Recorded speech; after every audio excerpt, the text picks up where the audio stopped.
All righty. Just bear with me just a little bit. Hey, the air is back on, so that's good. Just bear with me just a little longer, and then we'll take a break, and we'll go to your breakout sessions. All right. We want you to be purposeful about fair, accurate, and rigorous. What does that mean? Fair, accurate, and rigorous. You have your own example to think about. You have your own example of what's fair, accurate, and rigorous evaluation system. So for me, and for most people, I think, what's fair is, one, you've outlined expectations clearly. This is what you expect. And it's not vague. It's very outlined in rubrics or outlined in templates. It's outlined in an evaluation instrument. And it's clear to me at the beginning of the year. If you, principal, think the use of data is that important for my success as a teacher, then tell me that up front and describe what does that mean. Here's some examples of what using data means. If you think PLCs is that important to my effectiveness as a teacher, and you're going to evaluate me at the end of the year on that, then tell me what that looks like. Don't let me fail. Don't let me fail. Tell me what going to a PLC and operating a PLC looks like. What you expect. Because I can tell you right now, a lot of teachers go to PLCs without any guidance, and no wonder it's just a gripe session. Johnny didn't do this again. There you go.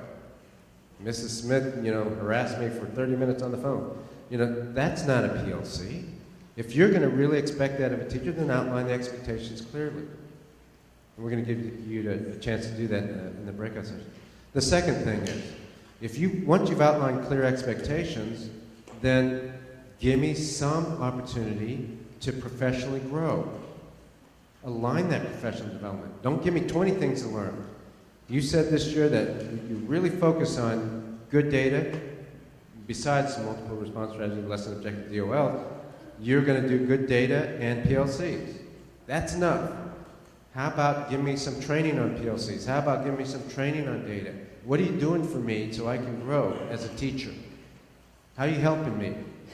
Because you outlined some really serious expectations up here, which is good. I'm not afraid of that. But you know what? I need some help, and I need some, if not help, I need time to perfect my craft. That's number 2. Number 3, I need feedback. You set clear expectations, you're giving me some professional development, but if you just leave it at that, say, here, go to these workshops about PLCs, read this book by DeFore on PLCs, okay, that's professional development, but give me some feedback. Go to the first few PLC meetings and give me some feedback on that. Give me some feedback on how I'm doing on multiple response strategy. Don't just come in April and say I suck. That's not good. So that's the third thing I need, and I need it to be on the job, job embedded. And I need that feedback to look a certain way. I don't want to hear all the time, well, I know you wouldn't put you suck, but, kids were not engaged. I don't want to hear kids were rowdy. The lesson wasn't tight. It wasn't aligned. That's all I ever hear from you. I'm getting tired of that. How about you give me something that validates what's working well, something that causes me to reflect on my practice, and a helpful hint. How about you do that? Then I feel better. High expectations, good professional development, coaching and feedback. That's what I need. And then the fourth thing I need monitoring.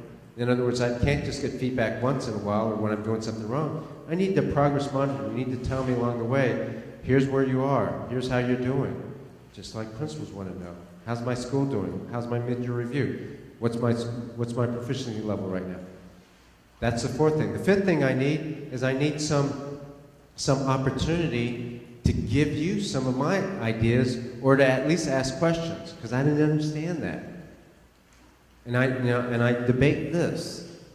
Give me a chance to give you some input, or to ask clarifying questions, and only then do I want to be evaluated. And I think the same thing goes with you. First thing, expectations outlined. Professional development that's tied to those expectations. Coaching and feedback. regular and frequent monitoring, a chance for clarifying and for input, and then I want to be evaluated. And I don't want to be evaluated on your 2 visits.